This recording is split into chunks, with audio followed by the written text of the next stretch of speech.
I lived in Bali for 2 years, and originally I was even thinking of setting up my life there and completely moving in. But eventually I realized it was not going to be a good decision, at least for me personally.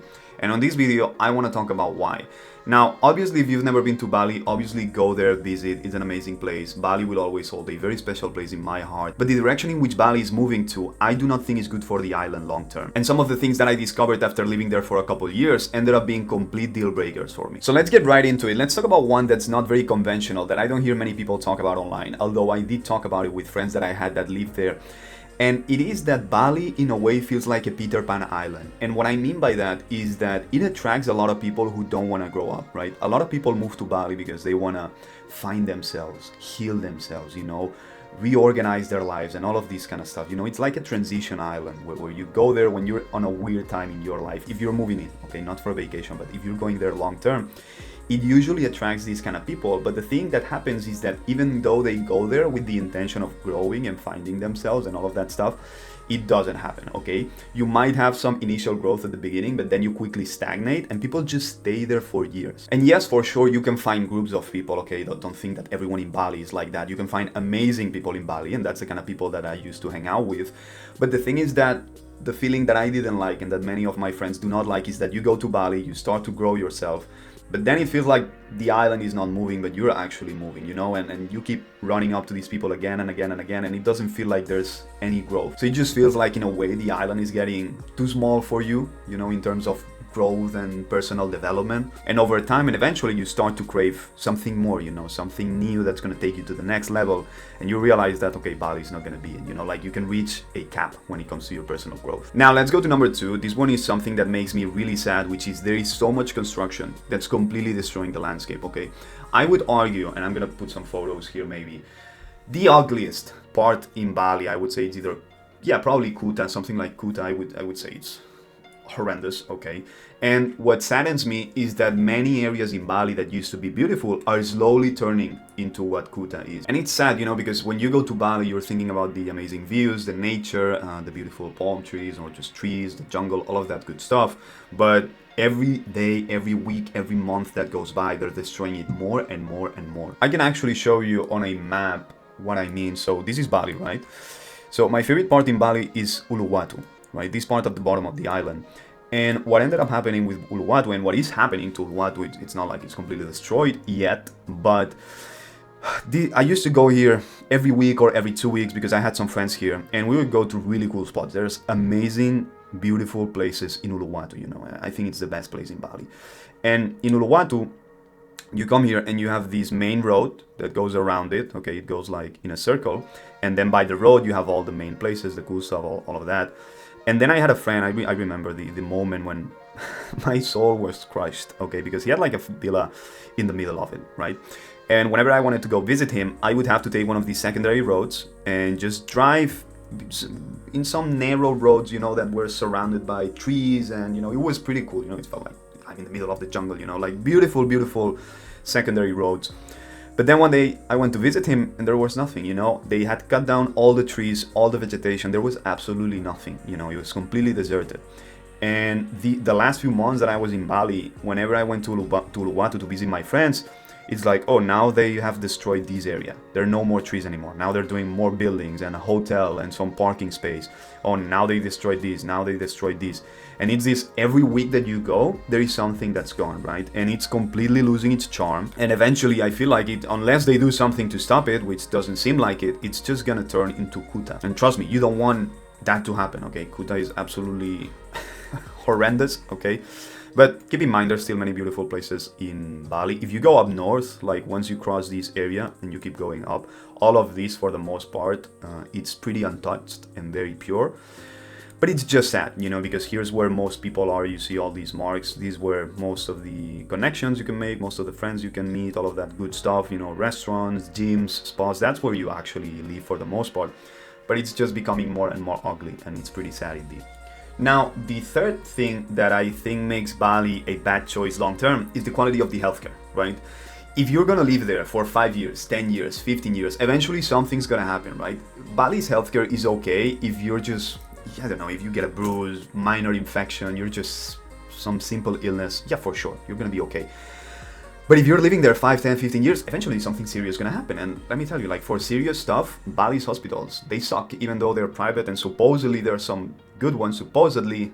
No, they're not. It feels like a gamble. Like sometimes you can have something serious and go there and you get treated properly, and some other times it can be absolutely horrible. Your best shot actually, if you have something serious that you need taken care of, is to fly to Singapore or to Jakarta, which, yeah, it's okay, but again, what if it's an emergency and all of that stuff, so be mindful of that. Then another thing that's problematic about Bali is that it feels like government laws are very uncertain, random, and many times illogical, okay? So many of my friends who've been living there for 15, 20, 25 years, they have businesses set up there. You know, I have a friend who has a scooter rental business. Some of my other friends do real estate, this kind of stuff.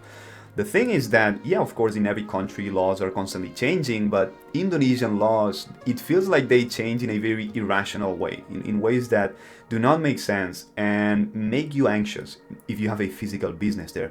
Because, for example, this friend that I have, that had a scooter renting business, and this might not be the best example, but he got really anxious about this one, is that overnight, one day the government was like, we're probably gonna stop allowing foreigners from renting scooters, bikes, all of that stuff. They're only gonna be able to do that if they have a local Indonesian driving license, which I had, so I had no problem because I was living there long term. But, you know, my friend had like 200 scooters and mostly he was living off tourism. And it's like overnight, the business you've been working on for the last 5, 10 years, it can be completely destroyed, you know, just because of some law that now they want to pass, which I don't want to get into the details right now, but it doesn't make sense, this law that they wanted to do, which eventually they didn't do it. But it's that constant thing, you know, it's like every month, every few months, there's something, okay, now something about real estate, now something about renting, now something, it's this constant pressure that, yeah, you have this uncertainty within you that you don't know what's going to happen with your business, your life there, and all of that stuff. Now, at a more personal level, in terms of things that I did not like about there, is that, keeping the theme of government laws, it feels like the way the laws are enforced are very inconsistent, right? So there are laws that, for example, this is not the best example, right? But it's a very obvious one that's very controversial in Bali. Obviously, when you drive, you have to wear a helmet. When I was in Bali living, I always wore a helmet when I was driving my bike. But many locals do not do it. And when there's like a policeman on the road and a local drives by and they're not wearing a helmet, nothing happens. No one bats an eye. But if it's a foreigner, whether they're there for tourism or a long-term stay, it doesn't matter. You're gonna get stopped, right? Which, yeah, of course you should get stopped. You're not wearing a helmet, but why is it that only the foreigner is getting stopped, right?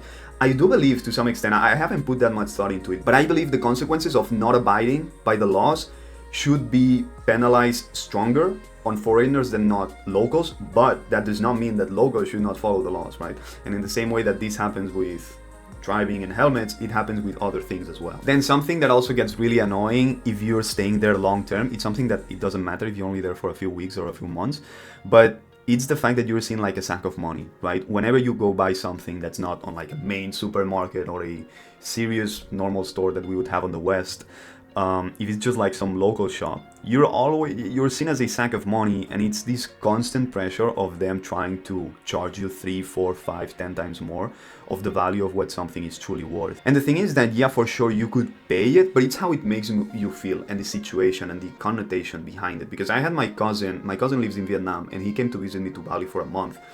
And many times we went to visit temples and to shops, stores, and all of that stuff. And constantly, you know, I'm being charged for this and that. And he was like, man, I can pay for all of this stuff, but it's not the fact that they're charging me more, but it's not the money, but it's how it makes me feel. It's the situation itself. It's like very violent in a way, you know. And once you've been living there for a few years and you know what things truly cost, then it starts to be like, man, I'm just tired, you know, of having to deal with this thing over and over and over again. Because yeah, if you're visiting just for a week, it doesn't matter, you know. Even if they want to charge you 10 times more, okay, I'll just pay it. I don't care.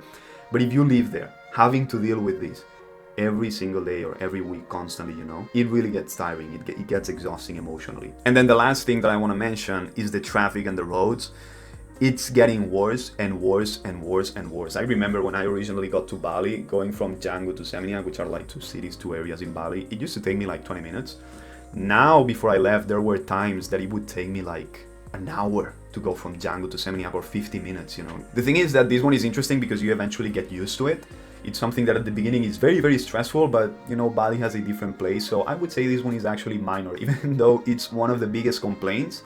For me, I would say it's one of the smallest ones. You just get used to it, and you start, when you have to go somewhere, you just plan ahead and it's completely fine. Now, the main issue with all of these things is what I said at the beginning of the video, which is the direction in which Bali is going to, which I think all of these things slowly are getting worse and worse and worse. And that's why me and some of my friends that I made there that lived in Bali for 10, 15, 20 years are now deciding to leave and go to some other parts of Asia or just go back to the West. There are a few more things that I would love to talk about Bali and Indonesia in general, which are even bigger deal breakers for me, but I don't want to talk about it in a video because they would be too controversial. And the big problem, this is something that I can talk about, the big problem with talking about things that you don't like is that people get really, really offended and really triggered. I will not be surprised if in the comments there's a lot of people like saying mean things about it or just taking this whole video too seriously. People attach to their identities the place in which they live, and when you mention something that you don't like about it or you have a criticism, they feel like you're attacking them instead of the place, the country, the island, whatever it is. And also what you need to understand is that I criticize everything. It's just observations. I'm Spanish, I'm from Spain. Do you think I don't talk shit about Spain? Do you think I don't talk shit about Europe, about the US, about Canada, about every single country? You know, I have a lot of observations and things that I like and I don't like. So this is just a video about things that I don't like about Bali. But, you know, one thing that I got really tired of is that I was not even able to have this conversation, right? Because if I had it with foreigners, they took it very personally because many foreigners make Bali a part of their identity and they got offended like, oh, this, that. And if you talk about this with a local person, they go crazy on you, you know, and their first response is always like, then go back to your country, you know, and I'm gonna report you to immigration. And it's like, come on, relax. I was just making a comment that I don't like the traffic or the trash on the beach or whatever, which is something that I didn't mention. But anyways, that's all I'm gonna say within this video. There's more, but again, too controversial. I don't wanna get in trouble. So that's it. But with all that being said, for sure, if you've never been to Bali or if you go visit, it's an amazing place. Even with all of these things, I think for tourism, it's amazing. You should 100% go. And again, Bali will always hold a very special place in my heart. I had a really, really good time. It's just that for long-term stay, I don't think that's it. You know, it's not a place where I would settle, build a family there and raise my kids and build a business. Like I would not, personally, I would not do that in Bali. So that's why I left. And that is the video. So I hope you like it. Let me know what you think, subscribe, all of that good stuff. And hopefully I will see you on the next video. Okay, take care. Peace.